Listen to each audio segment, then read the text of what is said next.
Good morning guys. आज हम लोग क्लास 10 का केमिस्ट्री का पहला चैप्टर पढ़ेंगे।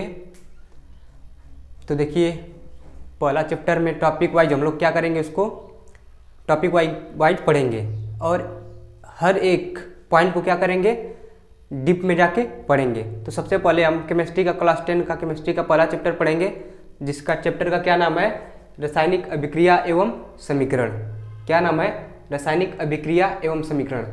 तो आइए रासायनिक अभिक्रिया एवं समीकरण के बारे में हम लोग क्या करते हैं, पढ़ते हैं। तो देखिए, रासायनिक अभिक्रिया एवं समीकरण का पहला टॉपिक क्या होगा हम लोग का, रासायनिक अभिक्रिया। सबसे पहले रासायनिक अभिक्रिया एवं समीकरण में सबसे पहला टॉपिक क्या होगा, इस चैप्टर का पहला टॉपिक क्या होगा, रासायनिक अभिक्रिया।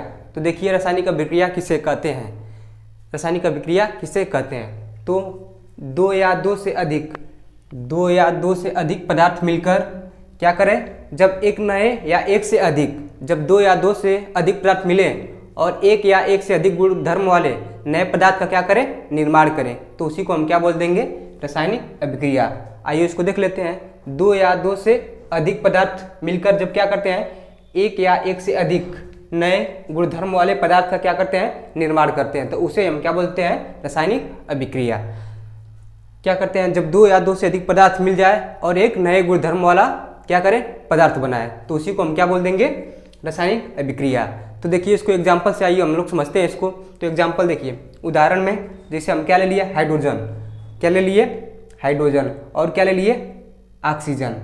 क्या ले लिए, हाइड्रोजन और क्या ले लिए, ऑक्सीजन। और हाइड्रोजन और ऑक्सीजन मिलकर क्या बनाता है, पानी।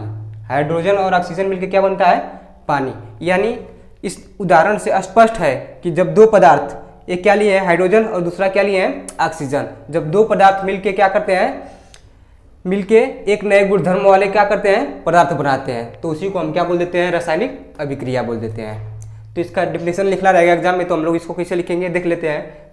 दो या दो से अधिक पदार्थ मिलकर जब एक या एक से अधिक नए गुणधर्म वाले पदार्थ का निर्माण करते हैं, तो उसे हम क्या बोलेंगे, रासायनिक अभिक्रिया। इसको लिख देंगे और नीचे क्या लिख देंगे, उदाहरण, एग्जाम्पल क्या रहेगा, हाइड्रोजन प्लस ऑक्सीजन मिलके क्या बनाते हैं, दो पदार्थ हो गया, हाइड्रोजन और दूसरा क्या हो गया, ऑक्सीजन, ये दोनों मिलके क्या बनाते हैं, पानी। तो एग्जाम में हम इतना लिख देंगे तो नंबर हम लोग को मिल जाएगा।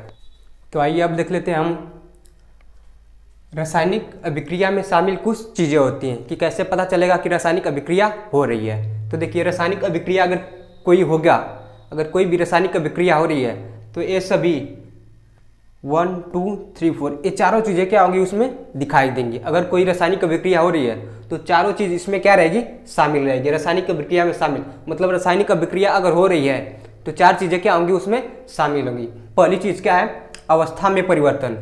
पहली चीज़ क्या है, अवस्था में परिवर्तन। अवस्था में परिवर्तन का मतलब क्या, अगर कोई रासायनिक अभिक्रिया हो रही है तो यानी क्या है, वो ठोस है, यानी क्या है वो, यानी क्या है, ठोस है, तो किस में चेंज हो जाएगा, द्रव में, या द्रव रहा तो ठोस में, या गैस रहा तो, यानी अवस्था में परिवर्तन करने का मतलब क्या है, उसका अवस्था क्या होता रहेगा, चेंज होगा। अगर रासायनिक अभिक्रिया हो रही है तो, अगर रासायनिक अभिक्रिया होगी तो उसकी अवस्था में क्या होगा, चेंज होगा, यानी ठोस से द्रव हो जाएगा, द्रव से गैस हो जाएगा, ये सारी चीजें क्या होंगी, उसमें होंगी। अब दूसरी चीज क्या है, रंग में परिवर्तन। दूसरी चीज क्या है, रंग में परिवर्तन। तो देखिए, अगर कोई रासायनिक अभिक्रिया हो रही है तो उसके रंग में भी क्या होता है, परिवर्तन होता है, उसके कलर में भी क्या होता है, परिवर्तन होता है। लाल से नीला या जो कोई भी चीजें हो रही है उसी को क्या बोल देंगे, रंग में परिवर्तन। यानी क्या होता है, अगर रासायनिक अभिक्रिया होगी तो उसके रंग में क्या होगा, परिवर्तन होता है। अब देखिए, तीसरी चीज क्या है, तापमान में परिवर्तन। तीसरी चीज क्या है, तापमान में परिवर्तन। तापमान में परिवर्तन का मतलब क्या होता है, जैसे उसका तापमान, अगर वो क्या है, कोई भी लिक्विड है, वह क्या है, ठंडा है, अगर हम उसमें कुछ डाल देते तो उसका तापमान क्या होता है, अचानक बढ़ जाता है। तो अब हम लोग कभी कभी किए होंगे, जैसे आता है घर पे चूना आता है, तो हम पानी में उसको मिलाते हैं तो अचानक वह क्या हो जाता है, उसका तापमान क्या हो जाता है, बढ़ जाता है, यानी वहाँ पे क्या हो रहा है, रासायनिक अभिक्रिया हो रही है। और घर पे कभी कभी हम लोग क्या करते हैं, पानी में अगर इनो मिला देते हैं तो उसमें भी क्या होता है, रासायनिक अभिक्रिया होता है, तो उसका तापमान क्या होता है, घट जाता है। यानी अगर कोई भी रासायनिक अभिक्रिया होगा तो उसके तापमान में क्या होगा, परिवर्तन होगा। उसके तापमान में क्या होगा, परिवर्तन होगा। गर्म रहे तो ठंडा हो जाएगा, ठंडा रहे तो गर्म हो जाएगा, यानी उसके तापमान में कुछ ना कुछ परिवर्तन होगा अगर रासायनिक अभिक्रिया हो रही है तो। अब चौथी चीज क्या है, गैस का उत्सर्जन। गैस का उत्सर्जन मतलब रासायनिक अभिक्रिया होगी तो उसमें से कुछ गैस उसमें से उत्सर्जन होंगे, उसमें से क्या होंगे, कुछ गैस उत्सर्जन होंगे। जैसे हम की कोई भी चीज़ क्या करते हैं, जलाते हैं, तो जलाते हैं तो उसमें से क्या होता है, धुएं निकलता है, स्मोक निकलता है, तो उसमें से क्या हो रहा है, गैस का उत्सर्जन हो रहा है। तो आई होप रासायनिक अभिक्रिया में शामिल जो भी चीज़ें हैं उनके बारे में आप लोग को समझ में आया हो। अब हम देखते हैं दूसरा चीज़ क्या है, दैनिक जीवन में होने वाली रासायनिक अभिक्रिया। अब हमारे जीवन में जो भी रासायनिक अभिक्रिया हो रही है उनके बारे में हम लोग क्या करेंगे, देखेंगे। तो देखिए हम लोग के जीवन में पहली रासायनिक अभिक्रिया क्या होती है, भोजन का पचना। हम लोग की दैनिक जीवन में क्या जो भोजन पचता है, जो हम लोग भोजन खाना खाते हैं, तो भी क्या होती है, एक रासायनिक अभिक्रिया होती है। वह क्या होती है, रासायनिक अभिक्रिया के द्वारा ये क्या होती है, भोजन पचता है। अब दूसरा चीज़ क्या है, लोहे पर जंग लगना। लोहे पे जंग लगना, देखिए लोहे पे जंग लगना भी क्या है, रासायनिक अभिक्रिया है। क्या है, रासायनिक अभिक्रिया। यह क्रिया क्या होती है, धीरे धीरे होती है। अब क्या है, श्वसन मतलब सांस लेना। हम लोग सांस ले रहे हैं, उसमें भी क्या हो रहा है, रासायनिक अभिक्रिया ही हो रही है। और चौथी चीज़ क्या है, दही का बनना। तो जो दही बन रहा है, दूध से क्या बनता है, दही, यानी दही का बनना भी क्या है, रासायनिक अभिक्रिया। यानी हमारे जीवन में होने वाली रासायनिक अभिक्रिया जैसे हो गया भोजन का पचना, लोहे पर जंग लगना, श्वसन और दही का बनना, ये सभी चीज़ें क्या है, हमारे जीवन में क्या हो रही हैं, लगातार कंटिन्यू खत्म हो रही है या हो रही हैं हम लोग के जीवन में, हम लोग के सामने क्या है, उपस्थित है।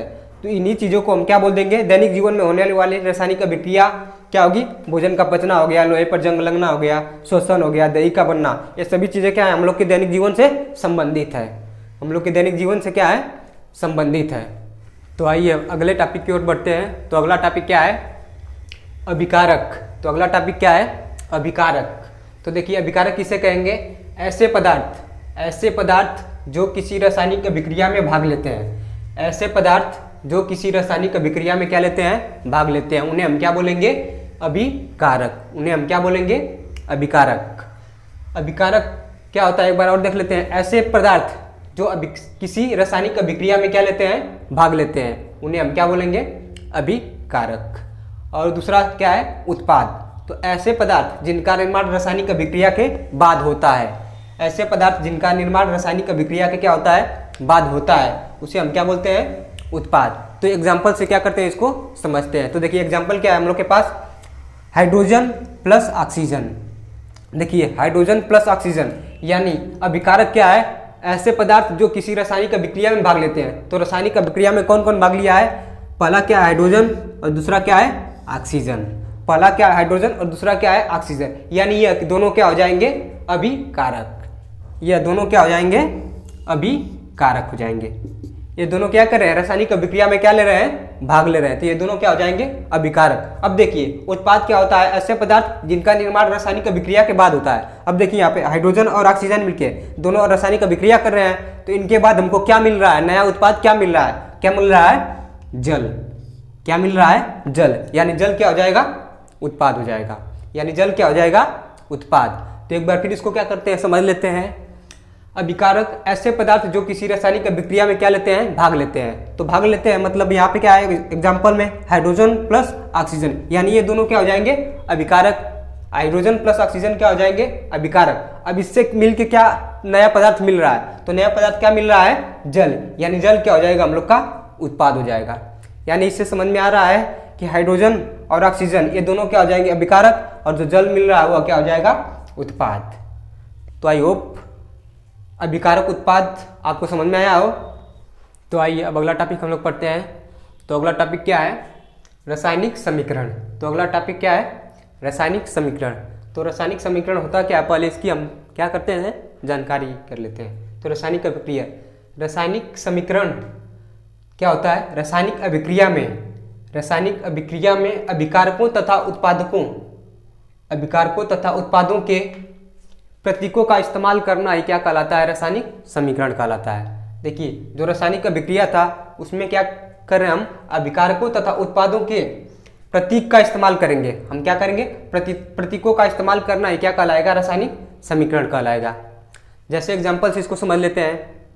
मान उदाहरण की तरफ देखिए, क्या है यहाँ पे, मैग्नीशियम प्लस ऑक्सीजन, इससे मिलके क्या बनता है, मैग्नीशियम ऑक्साइड। तो देखिए, अब देखिए रासायनिक अभिक्रिया में क्या होता था, इसको हम इसके नाम से ही मैग्नीशियम लिख देते थे, ऑक्सीजन को हम ऑक्सीजन लिख देते थे, मैग्नीशियम ऑक्साइड जो मिल रहा है उसको लिख लेते थे। लेकिन रासायनिक समीकरण में क्या होगा, रासायनिक समीकरण में मैग्नीशियम न लिख के हम क्या लिख देंगे, Mg, यानी इसका प्रतीक, मैग्नीशियम का प्रतीक क्या होता है, Mg, और ऑक्सीजन का प्रतीक क्या होता है, O2। अब जो मिल रहा है उसका भी क्या हो जाएगा, MgO। तो रासायनिक समीकरण का मतलब क्या हुआ, जो अभिक्रिया में जो भी पदार्थ भाग ले रहे हैं उनका नाम न लेकर उनके प्रतीकों का क्या करें, हम लोग इस्तेमाल करें, उनका नाम न लेकर उनके प्रतीकों का क्या करें, इस्तेमाल करें। तो उसी को हम क्या बोल देते हैं, रासायनिक समीकरण बोल देते हैं। तो इसमें आइए देख लेते हैं कौन अभिकारक होगा और कौन उत्पाद होगा। तो अभिकारक कौन होगा, जो भाग लेते हैं, तो ये क्या हो जाएगा, अभिकारक। ये क्या हो जाएगा, अभिकारक। दोनों अभिकारक हैं। अब इससे क्या मिला है, MgO, यानी यह क्या हो गया, उत्पाद।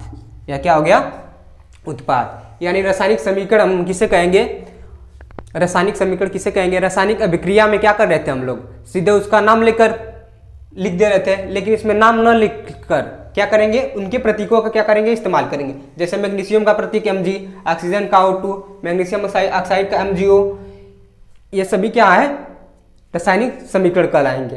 क्यों, क्योंकि इनका प्रतीकों का इस्तेमाल किया गया है। यहाँ पे क्या लिया गया है, प्रतीकों का इस्तेमाल किया गया है। आइए कुछ यहाँ पे देख लेते हैं। S, यहाँ पे क्या लिखा है, S का मतलब क्या होता है, सॉलिड। S का मतलब क्या है यहाँ पे, सॉलिड। सॉलिड का मतलब क्या होता है, ठोस। सॉलिड का मतलब क्या होता है, ठोस। यानी मैग्नीशियम क्या है, S का मतलब ठोस। ऑक्सीजन क्या होता है, गैस। अब जो मिला है वो भी क्या है, S, सॉलिड है। तो एग्जाम में क्या होता है, पूछ देता है रासायनिक समीकरण किसे कहेंगे। तो रासायनिक समीकरण किसे कहेंगे, रासायनिक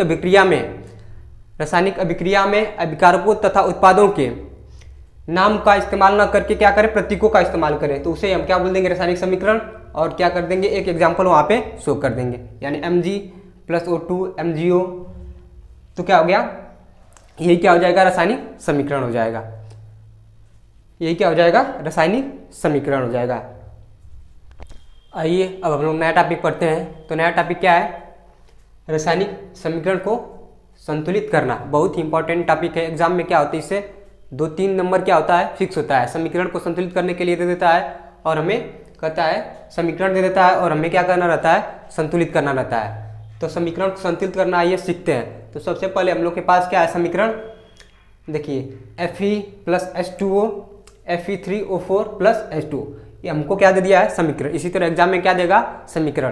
तो रासायनिक समीकरण संतुलित करने का मतलब क्या हुआ कि जितना इधर कोई भी, यानी Fe इधर जितना है उधर इतना भी रहना चाहिए। राइट हैंड साइड और लेफ्ट हैंड साइड दोनों तरफ पदार्थों का क्या हो, बराबर हो। यहाँ पे मान लो Fe क्या 1 है, तो इधर भी Fe क्या होना चाहिए, 1 होना चाहिए। यहाँ पे ऑक्सीजन 4 हो तो इधर भी ऑक्सीजन कितना होना चाहिए, 4 होना चाहिए। तो रासायनिक समीकरण को संतुलित करने का मतलब क्या हुआ, पदार्थों का क्या हुआ, बराबर में बांटना। जैसे इधर क्या दे दिया, Fe plus H2O plus Fe3O4 plus H2। तो सबसे पहले हम काम क्या करते हैं, सबसे पहले 3 कॉलम बना लेंगे। रासायनिक समीकरण को संतुष्ट करने के लिए हम क्या बना लेंगे, 3 कॉलम। तो पहला क्या होगा, तत्व, दूसरा क्या होगा, अभिकारक, तीसरा क्या होगा, उत्पाद। और सबका क्या लिख लेंगे, नाम लिख लेंगे। तो पहला तत्व हम लोग के पास कौन है, Fe। तो यहाँ पे क्या लिख लिए, Fe। दूसरा तत्व हम लोग के पास क्या है, H। दूसरा तत्व हम लोग के पास क्या है, H। यहाँ पे क्या लिख लेंगे, दूसरा तत्व क्या है, H। तो हम क्या लिख लेंगे, हाइड्रोजन। अब तीसरा तत्व हम लोग के पास क्या है, O, यानी ऑक्सीजन। तो पहले सबसे पहले हम क्या करेंगे, तत्वों का नाम लिखेंगे। तो तत्व क्या हो गया, Fe हो गया, H हो गया और O। अब देखिए, अब क्या करेंगे, अब सबसे पहले देखते हैं कौन कितने में, अभिकारक में Fe कितना है। देखिए यहाँ पे क्या है, अभिकारक किसे बोलते हैं, इस वाले को पूरा क्या बोलेंगे, अभिकारक। तो Fe की संख्या यहाँ पे कितनी है, Fe की संख्या कितनी है, 1। Fe की संख्या यहाँ पे कितनी है, 1। फिर इसकी यहाँ पे अभिकारक में Fe की संख्या कितनी है, 1। इसी तरह किसका देखेंगे, हाइड्रोजन का। इसी तरह किसका देखेंगे, हाइड्रोजन का।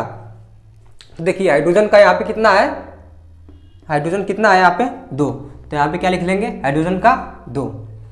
अब इसी तरह किसका देखेंगे ऑक्सीजन का, इसी तरह किसका देखेंगे ऑक्सीजन का। तो ऑक्सीजन यहाँ पे कितना है, ऑक्सीजन कितना है 1।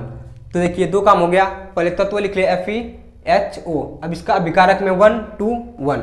अब देखिए उत्पाद में देखते हैं, अब देखते हैं उत्पाद में Fe कितना है।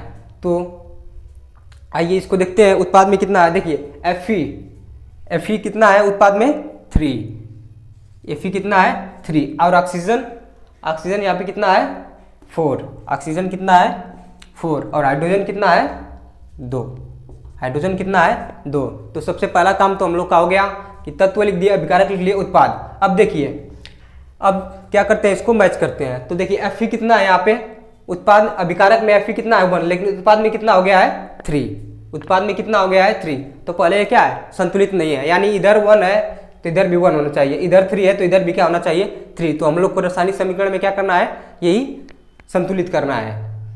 तो देखते हैं, अब देखिए अगर यहाँ पे क्या करें Fe के यहाँ पे उत्पाद में कितना है 3, उत्पाद में Fe कितना है 3। अगर हम अभिकारक में देखो तो Fe कितना है 1 है। अगर हम यहाँ पे क्या करें 3 का मल्टीप्लाई कर दें, अगर हम Fe में 3 का क्या कर दें मल्टीप्लाई, तो क्या हो जाएगा फेरस भी क्या हो जाएगा। यहाँ पे अभिकारक में क्या करें हम 3 का मल्टीप्लाई, यानी अब क्या हो जाएगा Fe कितना हो जाएगा 3। और इधर भी अभिकारक में भी Fe 3 हो जाएगा और उत्पाद में भी Fe क्या हो गया 3 हो गया। अब इसी तरह हम क्या करते हैं हाइड्रोजन देखते हैं। अब इसी तरह हम क्या देखेंगे हाइड्रोजन। तो देखिए हाइड्रोजन यहाँ पे कितना है 2, अभिकारक में देख सकते हैं हाइड्रोजन कितना है 2 और उत्पाद भी कितना है 2। यहाँ पे देखिए ये दोनों क्या है संतुलित है, हाइड्रोजन क्या है संतुलित, लेकिन ऑक्सीजन देखिए अभिकारक में कितना है 1, ऑक्सीजन यहाँ पे कितना है 1, लेकिन इसमें कितना है 4। तो हमको क्या हो रहा है ऑक्सीजन के यहाँ पे क्या है संतुलित नहीं है, ऑक्सीजन क्या है यहाँ पे संतुलित नहीं है। तो ऑक्सीजन को हमको कितना करना होगा 4, ऑक्सीजन को कितना करना होगा 4। तो देखिए 4 कैसे होगा, यहाँ पे अगर हम क्या कर दें 4 का मल्टीप्लाई कर दें, यहाँ पे क्या कर दें हम 4 का मल्टीप्लाई कर दें, यहाँ पे क्या करें हम 4 का मल्टीप्लाई कर दें, तो क्या हो जाएगा, अब क्या हो जाएगा ऑक्सीजन क्या हो गया 4 4 हो गया, यानी ऑक्सीजन भी क्या हो गया संतुलित हो गया, ऑक्सीजन भी क्या हो गया संतुलित हो गया, ऑक्सीजन भी क्या हो गया संतुलित हो गया। अब देखते हैं, अब इसको क्या करते हैं मैच करते हैं। फेरस कितना है 3, हाइड्रोजन कितना हो गया, ऑक्सीजन कितना हो गया 4, ऑक्सीजन कितना हो गया 4। और देखिए अब क्या हो जा रहा है हाइड्रोजन, अब देखिए हाइड्रोजन यहाँ पे कितना हो जाएगा 8 हो जाएगा। अब हाइड्रोजन देखिए क्या हो जाएगा, पहले क्या था हाइड्रोजन संतुलित था, लेकिन जब इसमें हम क्या कर दिए 4 का मल्टीप्लाई कर देंगे तो क्या हो जाएगा, तो क्या हो जाएगा हाइड्रोजन कितना हो जाएगा 8 हो जाएगा। अब हमको 8 करने के लिए अब हमको क्या करना पड़ेगा, इधर देखिए अब यहाँ पे 4 का मल्टीप्लाई कर दिए तो क्या हो गया 8 हो गया। अभिकारक में हाइड्रोजन कितना हो गया 8। अब तो हमको क्या करना पड़ेगा, इसमें भी क्या करना पड़ेगा 4 का मल्टीप्लाई। अगर हम इसमें 4 का मल्टीप्लाई कर दें तो हाइड्रोजन भी क्या हो गया 4 हो जाएगा, हाइड्रोजन भी कितना हो जाएगा 4 2 जा 8। अब इसको हम क्या करते हैं मैच करते हैं। अब क्या करेंगे हम मैच करेंगे, तो यहाँ पर भी क्या लिख दे 2 × 4। देखिए तत्व क्या हो गया Fe। अब यहाँ पे Fe कितना है 3, इधर भी देख लेते हैं Fe कितना है 3। अब देखिए यहाँ पे देखते हैं हाइड्रोजन इधर कितना है 4 2 जा 8, हाइड्रोजन कितना है 4 2 जा 8, उधर भी कितना है 4 2 जा 8 हो गया बराबर। अब हाइड्रोजन ऑक्सीजन देखते हैं, तो ऑक्सीजन इधर कितना है 4, ऑक्सीजन इधर कितना है 4, इधर देखते हैं ऑक्सीजन क्या है वो 4, यानी हम लोग का समीकरण क्या हो गया संतुष्ट हो गया। आइए एक बार फिर इसको देख लेते हैं, क्योंकि यह क्या होता है एग्जाम के पॉइंट ऑफ व्यू से क्या है बहुत इंपॉर्टेंट है। तो सबसे पहले क्या बना लेंगे तत्व अभिकारक और उत्पाद, और फिर देखेंगे कौन किसकी संख्या कितनी है उसको राइट कर देंगे और उसी के अनुसार हम क्या करेंगे उसमें मल्टीप्लाई करके सबको इक्वल कर देंगे, तो रासायनिक समीकरण क्या हो जाएगा संतुलित हो जाएगा। आइए एक क्वेश्चन हल कर हम इसको क्या करते हैं देख लेते हैं फिर एक बार। देखिए रासायनिक समीकरण को संतुलित करना एक बार फिर एक क्वेश्चन है, इसको हल करके क्या करते हैं देख लेते हैं समीकरण को संतुलित करके। तो सबसे पहले देखिए Mg इधर कितना है 1, इधर भी Mg कितना है 1। ऑक्सीजन देखिए यहाँ पे क्या है ऑक्सीजन कितना है 2, लेकिन ऑक्सीजन यहाँ पे क्या है 1 ही है, यहाँ पे ऑक्सीजन कितना है 1 और यहाँ पे ऑक्सीजन कितना है 2, यानी हम ऑक्सीजन को 2 करेंगे तो यहाँ पे क्या कर देंगे 2 का मल्टीप्लाई कर दिए तो ऑक्सीजन कितना होगा 2, लेकिन 2 का मल्टीप्लाई करने के बाद अब mg भी कितना हो जाएगा 2, यानी इधर 2 mg और 2 ऑक्सीजन, लेकिन इधर क्या है ऑक्सीजन तो क्या है 2 लेकिन mg क्या है एक ही है। तो इधर हम क्या करेंगे अगर हम 2 का मल्टीप्लाई कर दिए तो देखिए mg कितना हो गया 2 और ऑक्सीजन कितना हो गया 2 और इधर क्या है mg 2 और OB क्या हो गया 2, यानी अब क्या हो गया रासायनिक समीकरण संतुलित हो गया। तो रासायनिक समीकरण को संतुलित करने का एक वीडियो मैं डाल दूंगा जिसमें क्या रहेगा बस रासायनिक समीकरण ही रहेगा, जिसमें क्या रहेगा बस रासायनिक समीकरण को संतुलित करना ही रहेगा। कम से कम 10-20 रासायनिक समीकरण आएंगे, उसको आप हल कर देंगे तो एग्जाम में क्या होगा आपको मदद मिलेगी। तो आई होप यह क्लास आपको समझ में आई हो। तो आइए नेक्स्ट टॉपिक अब हम लोग क्या करते हैं पढ़ते हैं। तो देखिए नेक्स्ट टॉपिक क्या है, रासायनिक समीकरण को संतुलित करना क्यों आवश्यक है। हम लोग अभी क्या किए हैं रासायनिक समीकरण को संतुलित किए हैं, तो हमें इसको पता लगाना है कि यह जरूरी क्यों है, रासायनिक समीकरण को संतुलित करना आवश्यक क्यों है। तो हमको क्या करना है इसी को पता लगाना है। तो देखिए हम लोग क्लास 9 में एक टॉपिक पढ़े होंगे जो क्या है द्रव्यमान संरक्षण का नियम। तो द्रव्यमान संरक्षण का नियम क्या कहता है कि किसी भी रासायनिक अभिक्रिया में द्रव्यमान का न तो निर्माण होता है और न ही विनाश। तो देखिए द्रव्यमान संरक्षण के नियम के अनुसार क्या होता है, किसी भी रासायनिक अभिक्रिया में द्रव्यमान का न तो निर्माण होता है और न ही विनाश। यही हमारा क्या है द्रव्यमान संरक्षण का नियम, यही हमारा क्या है द्रव्यमान संरक्षण का नियम। तो देखिए तो रासायनिक समीकरण को संतुलित करना क्यों आवश्यक है, क्योंकि कोई भी रासायनिक अभिक्रिया होती है, कोई भी रासायनिक अभिक्रिया होगी तो न उसमें क्या होगा द्रव्यमान में कमी होगी या न द्रव्यमान का निर्माण होगा और न ही उसका विनाश होगा। यानी रासायनिक अभिक्रिया में जो भी चीज़ें हैं वह क्या रहेंगी और अभिक्रिया के बाद भी क्या रहेगा सेम चीज़ रहेगा। मतलब उसमें क्या होगा, अब इससे निष्कर्ष क्या निकलता है, द्रव्यमान संरक्षण के नियम से निष्कर्ष क्या निकलता है उसको देख लेते हैं। रासायनिक अभिक्रिया के पहले अभिकारक तथा बाद में अभिकारक तथा उत्पादों के पदार्थों के परमाणुओं की संख्या क्या होनी चाहिए बराबर होनी चाहिए। देखिए द्रव्यमान संरक्षण के नियम का निष्कर्ष क्या निकलता है कि रासायनिक अभिक्रिया में कोई भी रासायनिक अभिक्रिया हो रही है तो अभिकारक तथा बाद में क्या होगा अभिकारक तथा उत्पाद के, जब रासायनिक अभिक्रिया हो जाएगी तो अभिकारक और उत्पाद दोनों में जो दोनों होते हैं उनके पदार्थों में परमाणुओं की संख्या क्या होनी चाहिए बराबर होनी चाहिए। दोनों में क्या होनी चाहिए परमाणुओं की संख्या बराबर होनी चाहिए। इसलिए हम लोग क्या करते हैं रासायनिक समीकरण को संतुलित करते हैं। अगर कोई भी पदार्थ में परमाणुओं की संख्या इधर कम है तो इधर मल्टीप्लाई करके हम उसको क्या कर देते हैं इक्वल कर देते हैं। तो हमें अब पता चल गया कि रासायनिक समीकरण को संतुलित करना क्यों आवश्यक है, क्योंकि द्रव्यमान संरक्षण का नियम कहता है कि कोई भी रासायनिक अभिक्रिया हो रही है तो न ही उसमें द्रव्यमानों का निर्माण होता है और न ही विनाश, यानी जितना रहेगा परमाणु द्रव्यमान उतना ही दोनों ओर रहना चाहिए, उत्पाद में भी होना चाहिए और अभिकारक में भी होना चाहिए। तो इसे निष्कर्ष यह निकला कि जो भी रासायनिक अभिक्रिया हो रही है हम लोग रासायनिक समीकरण को इसलिए संतुलित करते हैं क्योंकि रासायनिक अभिक्रिया में जो भी पदार्थ है उनको परमाणुओं की संख्या दोनों ओर क्या करना है बराबर करना है। क्यों बराबर करना है, क्योंकि न पदार्थों का जो भी पदार्थ है उनमें द्रव्यमान न बढ़ेगा नहीं घटेगा, जितना रहेगा उतना बराबर होना चाहिए। तो इसीलिए हम लोग क्या करते हैं रासायनिक समीकरण को संतुलित करते हैं। आइए अब अगला टॉपिक देखते हैं। तो अगला टॉपिक क्या है रासायनिक अभिक्रियाओं के प्रकार। अगला टॉपिक क्या है रासायनिक अभिक्रियाओं के प्रकार। तो देखिए रासायनिक अभिक्रियाओं के प्रकार में पहला प्रकार क्या है इसका संयोजन अभिक्रिया। पहला प्रकार क्या है संयोजन अभिक्रिया। तो देखिए संयोजन अभिक्रिया कहते किसे हैं, देखिए वह अभिक्रिया जिसमें दो या दो से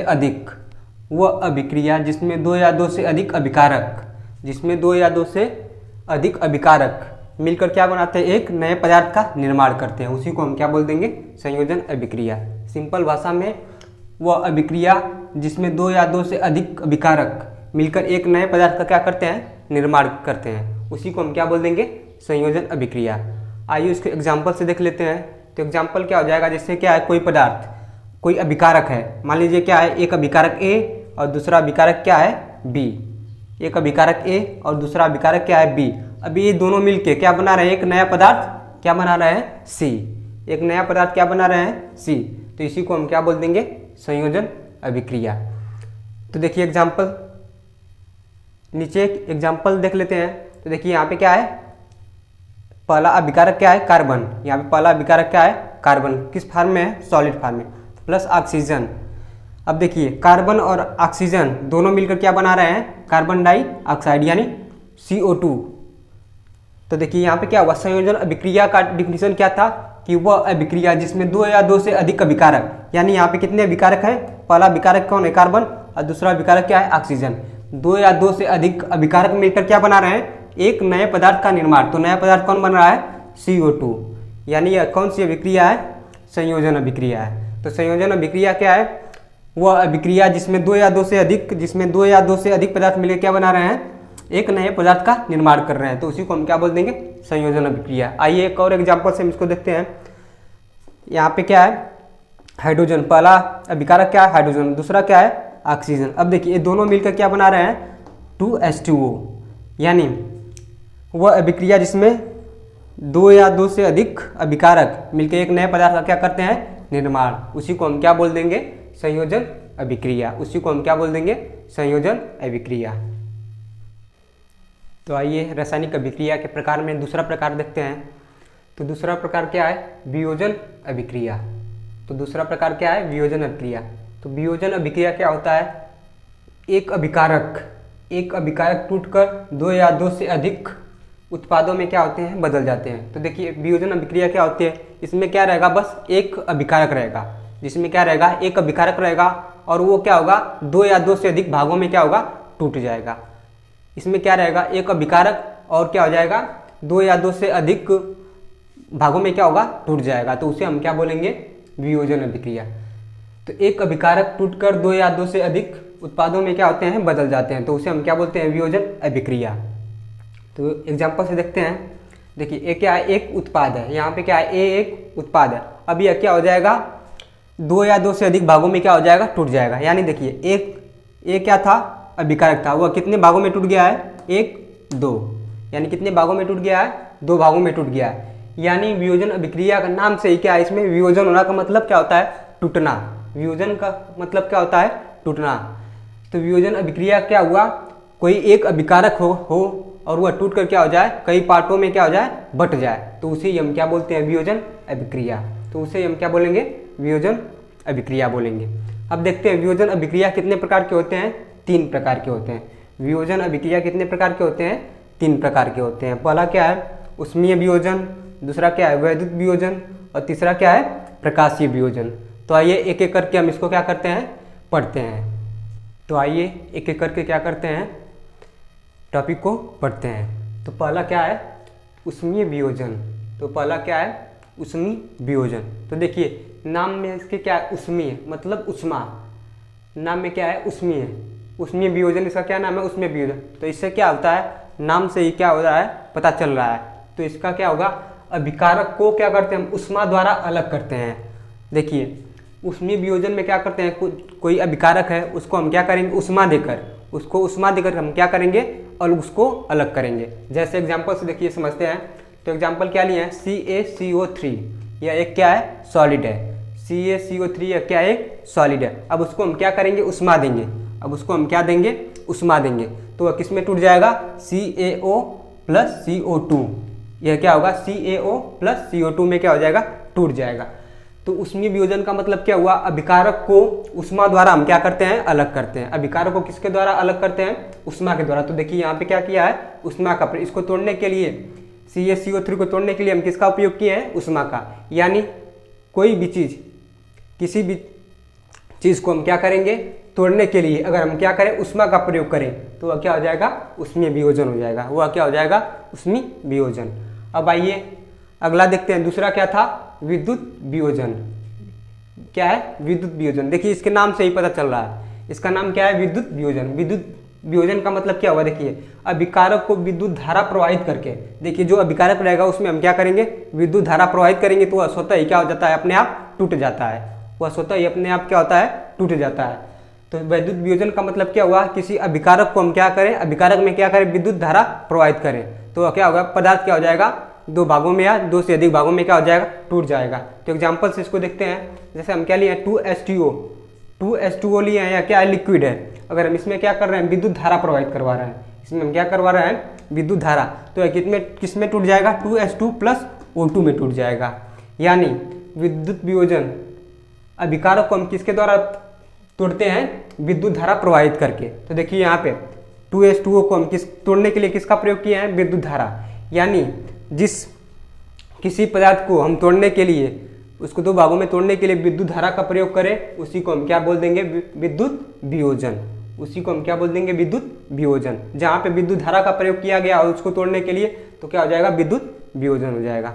और तीसरा देख लेते हैं। तीसरा क्या है, प्रकाशीय वियोजन। देखिए इसके नाम से, प्रकाशीय का मतलब प्रकाश देकर, इसका नाम क्या है, प्रकाशीय वियोजन। यानी प्रकाश देकर इसको क्या करें, तोड़ें। तो देखिए सूर्य के प्रकाश के उपस्थिति में अलग किया जाता है। इसको किसके उपस्थिति में अलग किया जाता है, सूर्य के प्रकाश। सूर्य का प्रकाश रहेगा तभी यह क्या होगा, अभिक्रिया होगी। तो AgCl 2AgCl, इसको हम तोड़ने के लिए किसका प्रयोग किए हैं, सूर्य का प्रकाश। तो किसमें टूटा है, 2Ag प्लस Cl में। यानी प्रकाशीय वियोजन सूर्य के प्रकाश की उपस्थिति में क्या होगा, वह क्या होगा, दो भागों में टूटेगा। तो यहाँ पे देखिए 2AgCl को तोड़ने के लिए किसका प्रयोग किया हम, सूर्य का प्रकाश। तो यानी अगर सूर्य के प्रकाश में कोई अभिक्रिया हो रही है तो उसे हम क्या बोलेंगे, प्रकाशीय वियोजन।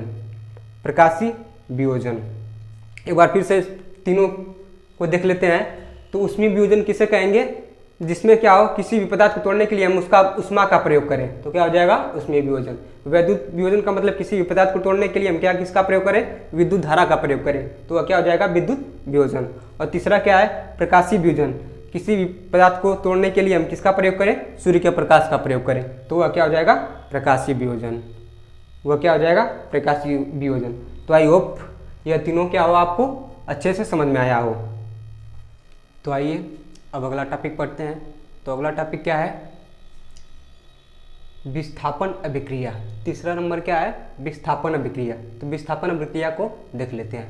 तो वह अभिक्रिया जिसमें अधिक क्रियाशील तत्व कम क्रियाशील तत्वों को उसके यौगिक के विस्थापित कर देते हैं। देखिए विस्थापन अभिक्रिया का होता क्या है, विस्थापन मतलब क्या होता है, विस्थापन मतलब हटाना। विस्थापन नाम से इसका क्या हो रहा है, समझ में आ रहा है। विस्थापन मतलब क्या होता है, हटा देना। तो इसमें क्या हो रहा है, वह अभिक्रिया जिसमें अधिक क्रियाशील तत्व, वह अभिक्रिया जिसमें अधिक क्रियाशील तत्व कम क्रियाशील वाले तत्व को क्या करेंगे, विस्थापित कर देंगे। जिसमें क्या होगा, कम क्रियाशील वाले तत्व को कौन विस्थापित कर देगा, अधिक क्रियाशील वाले तत्व। जैसे एग्जाम्पल से इसको समझिए, हमारे पास एक अभिक्रिया है Fe प्लस CuSO4, इससे क्या मिल रहा है, FeSO4 प्लस Cu। तो देखिए विस्थापन अभिक्रिया इसका नाम ही है, और इसका डेफिनेशन क्या है कि इसमें अधिक क्रियाशील तत्व क्या करेंगे, कम क्रियाशील तत्व को क्या कर देंगे, विस्थापित कर देंगे। तो एग्जाम्पल समझिए, Fe प्लस CuSO4 और FeSO4 प्लस Cu। तो देखिए इसमें क्या हुआ है, यहाँ पे देखिए क्या था, CuSO4, यहाँ पे क्या था, CuSO4, लेकिन इसमें क्या हो गया है, FeSO4, इसमें क्या हो गया है, FeSO4। यानी Cu को कौन हटाया है, Fe। Cu को कौन विस्थापित कर दिया है, Fe। यानी अधिक क्रियाशील तत्व कौन हुआ, Fe। इसलिए यह किसको विस्थापित कर दिया है, Cu को यहाँ पे क्या कर दिया है, अलग कर दिया है।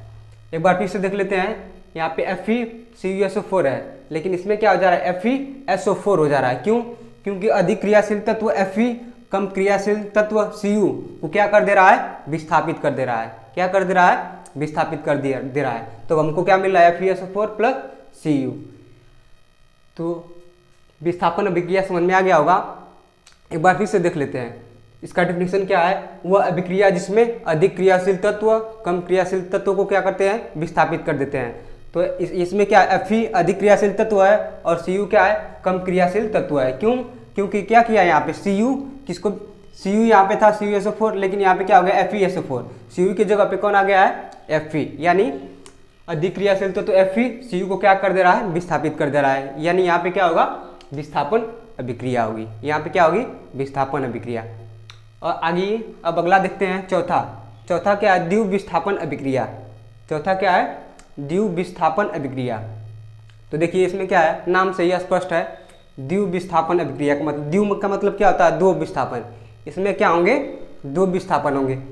इस विस्थापन अभिक्रिया में क्या होता था, एक ही विस्थापित कर देता था। कम अधिक क्रियाशील वाले तत्व कम क्रियाशील वाले तत्व को क्या करता था, विस्थापित कर देता था। लेकिन इसमें क्या होगा, द्विविस्थापन का मतलब क्या होगा, दो जगह विस्थापित होगा, मतलब दो तत्व इधर उधर होंगे।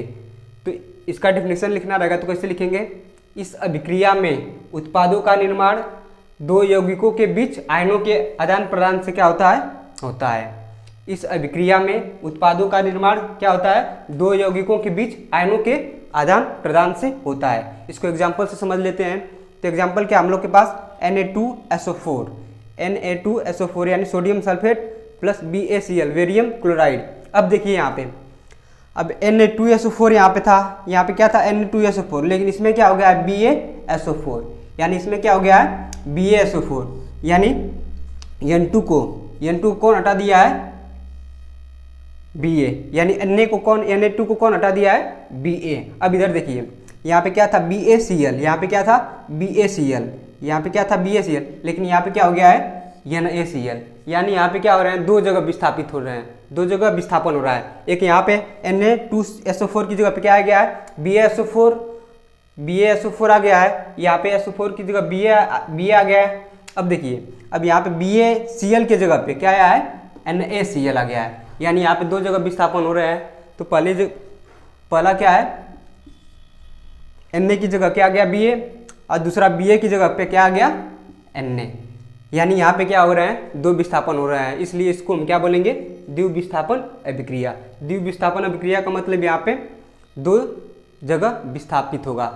तो यहाँ पे एग्जाम्पल में देखिए क्या था, BaSO4 था यहाँ पे, लेकिन यहाँ पे क्या है Na2SO4, यानी एक जगह विस्थापन हो गया Ba का। फिर इधर दूसरा क्या है BaCl, अब Ba की जगह पे क्या गया Na, यानी दूसरा यहाँ पे। तो द्विविस्थापन अभिक्रिया का मतलब यह हुआ कि इसमें दो जगह विस्थापन होगा, उसी को हम क्या बोल देंगे, द्विविस्थापन अभिक्रिया। उसी को क्या बोल देंगे, द्विविस्थापन अभिक्रिया। तो आइए अगला टॉपिक अब हम लोग पढ़ते हैं। तो अगला टॉपिक क्या है, पाँचवा क्या है, उपचयन और अपचयन। पाँचवा क्या है, उपचयन और अपचयन। तो देखिए इसको आसान भाषा में समझते हैं कि उपचयन होता क्या है। देखिए पहले क्या, उपचयन क्या होता है, पदार्थ में ऑक्सीजन की कमी होना, पदार्थ में ऑक्सीजन की वृद्धि होना या हाइड्रोजन की कमी होना।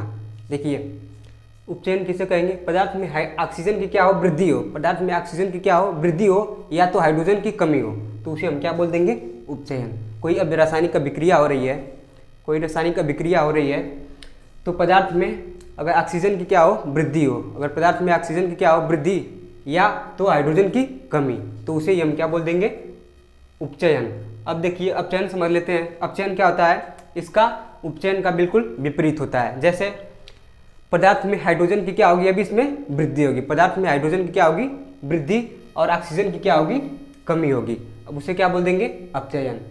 तो आइए इसको एग्जाम्पल से समझते हैं कि ये होता क्या है। तो सबसे पहले हम क्या लिए, C+O2 अभिक्रिया करवा रहे हैं, C+O2। अब इससे मिलकर क्या बनता है, CO2, इससे मिलकर क्या बनता है, CO2।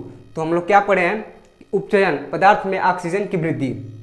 देखिए यहाँ पे क्या था, कार्बन अकेला था, यहाँ पे क्या था, कार्बन अकेला, लेकिन जब रिएक्शन हुआ है, रासायनिक अभिक्रिया हो रही है, तो यहाँ पे CO2 दोनों क्या हो गए हैं, मिल गए हैं, यानी यहाँ पे ऑक्सीजन यहाँ पे आके क्या हो गया है, जुड़ गया है। तो इसका मतलब यहाँ पे क्या हुआ है, उपचयन।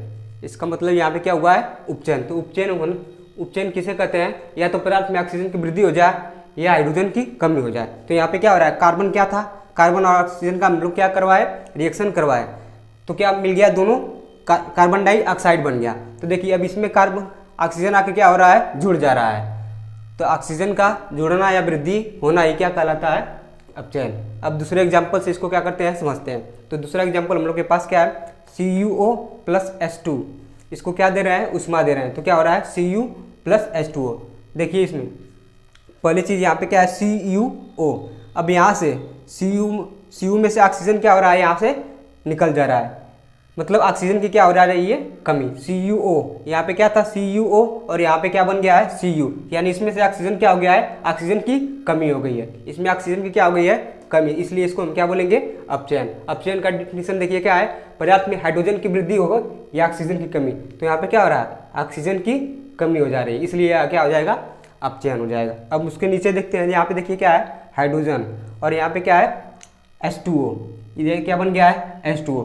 तो देखिए इसमें हाइड्रोजन क्या हो गया है, ऐड हो गया है। देखिए अब यहाँ पे क्या था, उपचयन का डिफिनीशन, पदार्थ में ऑक्सीजन की वृद्धि होना या हाइड्रोजन की कमी होना, तो उसे हम क्या बोलेंगे, उपचयन। तो देखिए यहाँ पे H2 था, इसमें ऑक्सीजन क्या हो गया है, जुड़ गया है, इसमें ऑक्सीजन क्या हो गया है, जुड़ गया है, यानी ऑक्सीजन का जुड़ना या ऑक्सीजन में वृद्धि होना, उसी को हम क्या बोल देंगे, उपचयन। ये क्या हो गया, उपचयन। तो आई होप आप लोग उपचयन और अपचयन को क्या होंगे, अच्छे से समझ गए होंगे। आइए अब हम देखते हैं दैनिक जीवन में उपचयन अभिक्रिया का क्या क्या प्रभाव होते हैं। हम लोग के दैनिक जीवन में जो हम लोग से क्या है संबंधित है, उनके बारे में हम लोग क्या करें, जानें कि दैनिक जीवन में उपचयन अभिक्रिया के क्या प्रभाव पड़ते हैं। तो पहला क्या है, संक्षारण। पहला क्या है, संक्षारण। तो देखिए संक्षारण होता क्या है, तो क्या होती है, जब कोई धातु जैसे लोहा, सोना, चांदी या कोई भी धातु क्या आएगी, वायु के नमी में आर्द्रता और अम्ल आदि से संपर्क में आने पे उसमें क्या होता है, संक्षारण हो जाता है। उसमें क्या हो जाता है, संक्षारण हो जाता है। यानी जैसे हम लोग लोहा हो गया, वो क्या होता है, वायु के संपर्क में, नमी के संपर्क में आने से उसमें क्या होने थे, जंग लगना शुरू हो जाता है। तो उसी को हम क्या बोल देते हैं, धातु का संक्षारण। तो धातु का संक्षारण का मतलब क्या हुआ, जब कोई धातु आर्द्रता, वायु, अम्ल आदि के संपर्क में आने पे उसका क्या हो जाए, संक्षारण हो जाए। तो उसी को हम क्या बोल देंगे, किसी वस्तु का जंग लगना हो गया। एग्जाम्पल से देखिए, लोहे पर जंग लगना भी क्या होता है, संक्षारण होता है। चांदी को अगर वायु के नमी में रखा जाए तो उसमें क्या हो जाएगा, या तो अम्ल, तो उसमें क्या हो जाता है, चांदी पे काली काली क्या होती है, परत जम जाती है। और तांबे पर भी क्या होता है, हरी हरी परत जम जाती है। यानी संक्षारण का मतलब क्या हुआ कि किसी भी वस्तु को हम क्या करें, वायु की नमी में या आर्द्रता या अम्ल द्वारा उसके संपर्क में आएगा तो वह धातु का क्या होगा, संक्षारण हो जाएगा। वह धातु का क्या हो जाएगा, संक्षारण। तो इसको हम लोग रोकते कैसे हैं, जैसे लोहे के जंग लगना को रोकना, तांबे पर हरी परत, चांदी पर काली परत, इसको हम रोकेंगे कैसे, तो इसको हम क्या करेंगे, पेंट कर देते हैं। हम लोहे पे क्या करते हैं, एक पेंट कर देते हैं, तो लोहे पे क्या होना है, जंग लगना रुक जाता है। तो संक्षारण का क्या हुआ, जब कोई धातु आर्द्रता, वायु और अम्ल आदि के संपर्क में आती है तो वह क्या हो जाती है, संक्षारण हो जाती है। वह क्या होती है, संक्षारण। जैसे लोहे का जंग लगना, चांदी पर काली परत, तांबे पर हरी परत, ये सभी क्या है, संक्षारण के क्या हो गए, उदाहरण हो गए। अब दूसरी चीज़ क्या है, विकृत गंधिता। दूसरी चीज़ क्या है, विकृत गंधिता। तो देखिए विकृत गंधिता क्या होता है, हम लोग के घर पे क्या होता है, वसा युक्त खाना बनता है, उसमें ऑयल चीज़ क्या होती है, ज़्यादा होती है। तो वह क्या होते हैं, वायु के संपर्क में आने से क्या होते हैं, वह उपचयित हो जाते हैं। वायु के संपर्क में आने से क्या हो जाते हैं, उपचयित हो जाते हैं, जिससे उसका स्वाद क्या होता है, बिल्कुल बदल जाता है। उसका स्वाद क्या होता है, बिल्कुल बदल जाता है। और उसमें क्या होती है, स्मेल आने लगती है, उसमें क्या होती है, गंध आने लगती है। कभी कभी खाना ज़्यादा देरी तक रखा जाता है तो वायु के संपर्क में आने से वह क्या होती है, उनका स्वाद बिल्कुल तरह क्या होता है, बदल जाता है, और उनमें से क्या आने लगते हैं, गंध आने लगते हैं। तो विकृत गंधिता का मतलब क्या हुआ कि वसायुक्त और तेलीय खाद्य सामग्री वायु के संपर्क में आने पर उपचयित हो जाते हैं, जिससे उसमें क्या होता है, उनके स्वाद में और उनकी गंध में क्या होता है, परिवर्तन आ जाता है। उसी को हम क्या बोल देते हैं, विकृत गंधिता बोल देते हैं। तो विकृत गंधिता का मतलब क्या हुआ कि कोई भी खाद्य सामग्री हो जो क्या हो, तेल से बनी हो या तो वसा उसमें भरपूर हो, तो वह क्या होते हैं, वायु के संपर्क में आने से क्या हो जाते हैं, उपचयित हो जाते हैं। क्या होते हैं, उपचयित हो जाते हैं, जिससे खाने का स्वाद और उसमें गंध बिल्कुल पूरी तरह से क्या होते हैं, बदल जाते हैं। उसी को हम क्या बोल देते हैं, विकृत गंधिता। तो विकृत गंधिता को रोकने के लिए हम क्या करते हैं, या तो खाने को क्या करें, फ्रिज में रख देते हैं, तो वह क्या होता है, थोड़ा देरी तक वह रुक जाता है। तो आई होप दैनिक जीवन में उपचयित अभिक्रिया के प्रभाव को आप लोग समझ गए होंगे। पहला क्या था, संक्षारण, दूसरा क्या था, विकृत गंधिता।